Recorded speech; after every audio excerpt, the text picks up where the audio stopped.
Hello friends, welcome to my channel. So ఈరోజు మనం chicken noodles ఎలా తయారు చేయాలో చూడబోతున్నాం.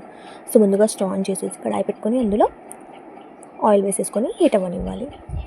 ఆయిల్ కొంచెం హీట్ అయిన తర్వాత అందులో సన్నగా కట్ చేసి పెట్టుకున్న ఆనియన్స్ వేసేసుకొని లైట్ బ్రౌన్ కలర్ వచ్చేంత వరకు ఫ్రై చేసుకోవాలి.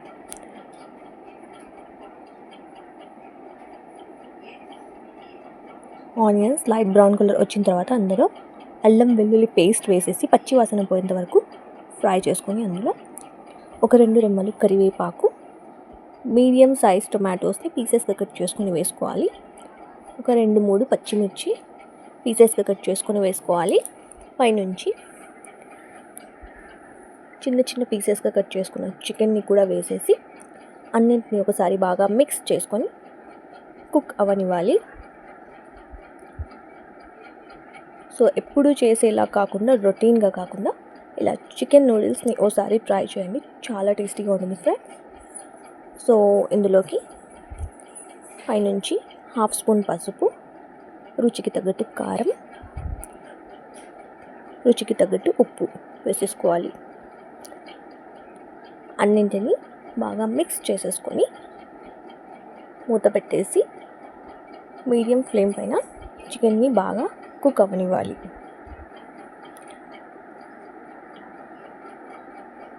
సో ఎగ్ నూడిల్స్ కూడా ట్రై చేసే ఉంటారు.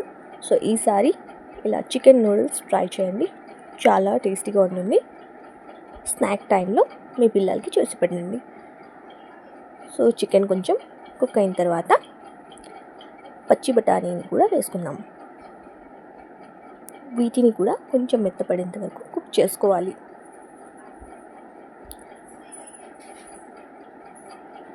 వీటిని మీడియం ఫ్లేమ్ పైన కుక్ చేసుకొని చికెన్ కొంచెం కుక్ అయిన తర్వాత తగ్గట్టుగా నీళ్లు వేసేసుకొని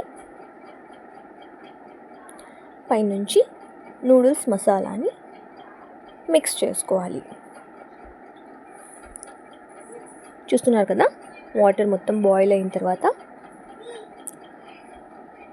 నూడిల్స్ని బ్రేక్ చేసేసి అందులో వేసేసుకోవాలి. ఒకసారి బాగా మిక్స్ చేసేసుకొని మూత పెట్టేసి మీడియం ఫ్లేమ్ పైన ఒక 5 మినిట్స్ వరకు కుక్ చేసుకోవాలి. చాలా ఈజీ ప్రాసెస్ ఫ్రెండ్స్, తప్పకుండా ట్రై చేయండి.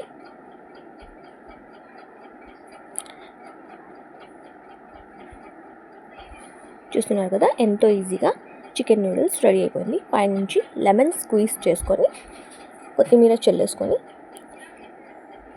ఒక ప్లేట్లోకి తీసేసుకొని యమ్మీగా ఎంజాయ్ చేయడమే. ఇలాంటి మరిన్ని వీడియోస్ కోసం మన ఛానల్ని సబ్స్క్రైబ్ చేయండి. Thank you for watching.